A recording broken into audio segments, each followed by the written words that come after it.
Good morning, Archie, Holly, it's Mike Phelan. I want to give you a quick update on your house, guys. So I'm pretty excited about this one because we are pouring your foundation. What will happen, guys? They got here this morning. They brought in the pump truck so that they could place the concrete all around the form boards. You can see that they've already finished that. They've already removed the form boards. And then this afternoon, they should be back with more concrete to pour the flat work, which is the front and the back porches. And they're doing the finishing right now, so your garage will have a finished surface. And one other thing that they do is they get it as close to perfectly level as they possibly can at this point, because obviously it's easier to do that while it's still pliable. After the concrete hardens, we'll actually do 2 checks for that as well. The first one is by the concrete team after the slab has hardened. They'll come out and they'll check. And then our flooring team will do a check as well. And we'll talk more about those thresholds later in the build process.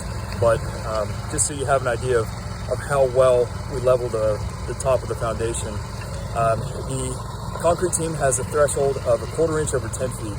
So any variance has to be less than 1/4 of an inch over 10 feet.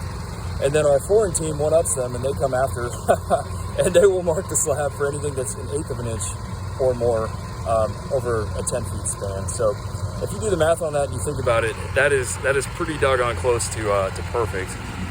But that's part of what they're doing right now.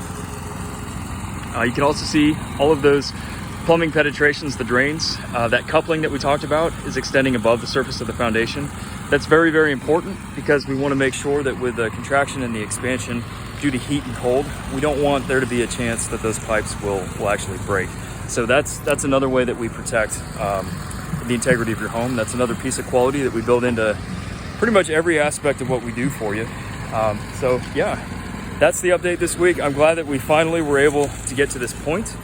As far as weather goes, these are really the only tasks that are a hard stop if it rains, because concrete and water, the more water that goes into concrete, the weaker it's going to be. So when it's raining, we do not pour. Unfortunately, and you guys know this very well, we have had an abnormally large amount of rain over the past couple of weeks. But we got this sweet spot. We had passed our inspection, they had prepped the foundation, and we had a sweet spot in the weather, and they went for it today. So your foundation is poured. We'll finish the flat work this afternoon, and then we'll continue to keep you updated every step of the way. If you guys have any questions, any concerns, any issues, please do let us know. I hope you have a great weekend. I'll talk to you soon. Bye.